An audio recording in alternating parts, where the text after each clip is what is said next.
حضرت بایزید بستامی کہتے ہیں کہ میں نے اپنی ماں کے آگے ہاتھ جوڑے، میں نے کہا امی تجھے راضی کروں یا رب کو راضی کروں؟ تو اپنے حق مجھے معاف کر دے، اللہ کو میں راضی کر لیتا ہوں۔ ماں نے کہا جاؤ پتر میں اجازت دیتی ہوں۔ گئے جنگلوں میں ذکر و فکر میں لگے رہے، تنہائی میں اس کو یاد کرتے رہے، دن رات ذکر کے چراغ روشن رکھے۔ 12 سال گزر گئے حق کی تلاش میں۔ ایک دن واپس بستام کے قریب سے گزر رہے تھے، خیال آیا چلتے چلتے ماں کو سلام کر جاؤں۔ دروازے کو دستک دینے لگے تو اس خیال نے ہاتھ روک لیا کہ ساری زندگی ماں کو سکھ تو دیا کوئی نہیں، اب دکھ بھی کیوں دینے لگے ہو؟ رات کا ایک پہر بیت گیا ہے، سردیوں کی لمبی رات ہے، ماں بستر میں لیٹی ہوگی، تیرے لیے اٹھے گی، دروازہ کھولے گی۔ دروازے کے ساتھ ہی لگ کے بیٹھ گئے اور ساری رات کاٹ دی، اس خیال سے کہ ماں کو تکلیف نہ ہو۔ جب سحری کا وقت ہوا تو اندر سے جو نالی آتی تھی اس نالی سے پانی آیا، سمجھ گئے میری ماں تہجد کے لیے اٹھی ہے اور وضو کا پانی ہے، تو فوراً دروازے پہ دستک دی۔ اندر سے آواز آئی بیٹا بایزید میں ابھی آئی۔ مائیں بیٹوں کے دستک کے انداز سے جان لیتی ہیں یہ کس بیٹے کے ہاتھوں کا لمس ہے۔ 12 سال کے بعد آئے، دستک دی، کہا بیٹا بایزید میں ابھی آئی۔ ماں کی تو نگاہیں ہی دروازے پہ رہتی ہیں۔ اللہ اکبر۔ کہتے ہیں کہ ماں نے دروازہ کھولا، 12 سال جنگلوں کی خاک چھانتے بیت گئی تھی، پراگندہ صورت، بکھرے ہوئے بال، پھٹے ہوئے کپڑے۔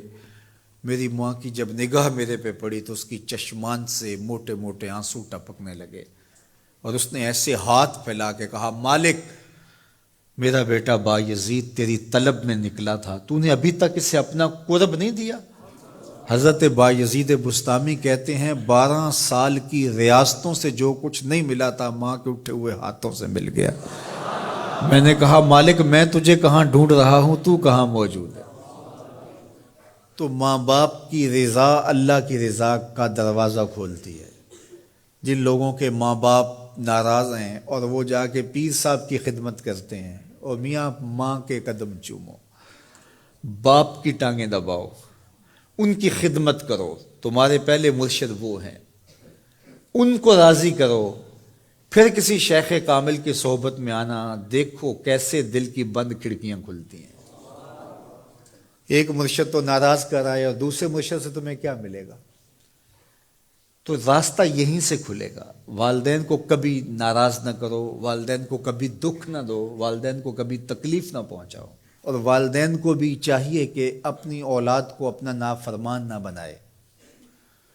ایک بزرگ فرماتے ہیں کہ مجھے برابر 30 سال ہو گئے ہیں کہ میں اپنی اولاد کو کوئی حکم ہی نہیں دیا، کوئی حکم نہیں دیا۔ کوئی چیز مجھے چاہیے بھی ہوتی ہے تو میں بصیغہ امر نہیں کہتا، بلکہ ایسے ہی بات کر رہی ہے، پانی چاہیے تو یہ نہیں کہتا بیٹا پانی لے کر آؤ، میں ویسے ہی کہتا ہوں پیاس لگی ہوئی ہے، تو اگر وہ سمجھ جائے اور وہ خود لے آئے تو اچھی بات ہے، لیکن اگر وہ نہ لائے تو میں نے اس کو حکم ہی نہیں دیا، امر ہی نہیں کیا، تو اس امر کی مخالفت ہی لازم نہیں آئے گی۔ تو کہا 30 سال برابر گزر گئے ہیں، میں نے اپنی اولاد کو حکم نہیں دیا کہ کہیں وہ میری نافرمان نہ ہو جائے، چونکہ اگر وہ نافرمان ہو گئی پلے کچھ نہیں رہے گا۔ جو اولاد ماں باپ کی نافرمان ہوتی ہے وہ ہوا میں بھی اڑیں، وہ چرخ پہ بھی جھولیں، وہ زمین پہ گرنے والی ہوتی ہیں، کبھی کامیاب نہیں ہو سکتی وہ اولادیں جو ماں باپ کی گستاخ، بے ادب اور نافرمان ہوتی ہیں۔ وہی اولادیں سرخرو، کامیاب اور کامگار اور بامراد ہوتی ہیں جو ماں باپ کی خدمت کرتی ہیں، ماں باپ کی دعائیں لیتی ہیں۔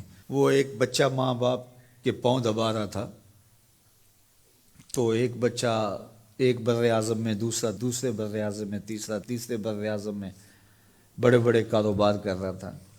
تو کوئی اس کا دوست ملنے آیا، اس نے کہا کہ اس نکمے کو بھی کہیں بھیج دو، فلاں جو ہے وہ یورپ میں ہے، فلاں امریکہ میں ہے، وہاں اتنی بڑی کمپنی اس نے کھولی ہوئی ہے، اس نکمے کو یہاں بٹھایا، اس کو بھیج دو، یہ تو نکمہ کسی کام کا نہیں۔ کہا یہ نکمہ ہی تو میرے کام آ رہا ہے، کہ نکمہ ہی تو میرے کام آ رہا ہے۔